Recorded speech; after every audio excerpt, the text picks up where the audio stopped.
Who has been the most memorable student for you so far? Does anyone come to your mind right now? It's hard. There's a collection of memorables. If you had to pick one or two, it could be just story. Yeah, I mean, they're memorable for different reasons, though. You know, like some of them have very unique careers or unique jobs. Okay. Some of them are memorable because we studied together for a long time and we became very close, like through that process of working together. Some students are memorable for, you know, very brief relationship, teacher-student relationship where you know, I helped them with a very particular goal and then that was it, but they were very interesting characters. But a lot of my students, I cannot talk about them because they're, you know, still my students, but let me try to think of someone who's particularly interesting. Have you had students who you think get really improved compared to others? Improving speaking skills and listening skills is one of the toughest subjects that we could choose. Sure. Have you seen any students who have made like a remarkable progress? Yeah, a number of them. Oh, really? Typically, there's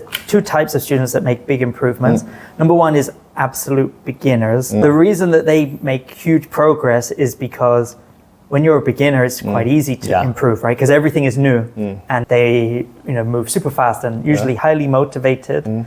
They improve very quickly, very rapidly. And then the second type of student who improves a lot, and there's been a few cases in my experience, are the ones that are doing all the right things. And that's easier said than done. But they're the ones who they prepare for our conversations really well. They're investing a lot of their free time into learning English, consuming content. They are reviewing what we discuss in our class. Okay. Including your recording feedback. Exactly right. And then they're using what we discuss in previous classes, like, you know, purposefully in our subsequent lessons. Yeah, once again, easier said than done. And it is easier said than done, but like those are the two categories that I've seen a lot of improvement. How long do you think it takes for them to see actual progress? It shouldn't be like a month or 2 months. It's so hard to say because there's a few things that are going on. But first thing to note is that improvement isn't linear. It means it doesn't go at the same rate, right?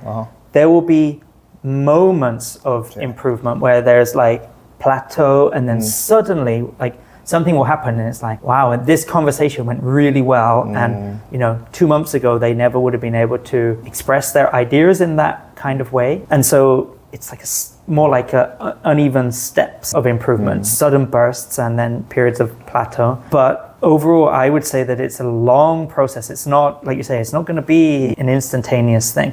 As a beginner, yes, maybe in the first few months, they can really feel the progress quite rapidly.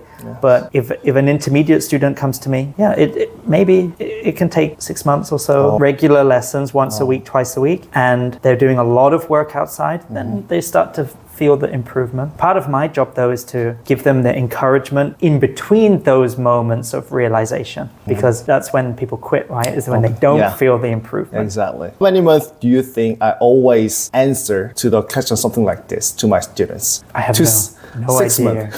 Is that right? But just as an arbitrary number. It is, and it's different for everybody. I talked about this maybe with you before. I really like Stephen Krashen's theory of language acquisition, and he talks about the fact that the improvement is a subconscious thing, so we cannot control it. You cannot force it. It happens somewhere deep in your brain, right, that you cannot control. And also there's a natural order of acquisition, which means some grammar and things is classed as being like a basic grammar. And some grammar might be classed as intermediate, some might be classed as advanced. And we assume that like, okay, we study this one first, we will acquire it first, and then step by step. But that's not actually how it goes. And very often there are like things that you might study earlier on, but you don't get, and you learn other parts quicker or something like that. And it's part of like the brain's way of absorbing and acquiring the language. Seeing improvement is not easy to quantify. I can totally relate to what you just said.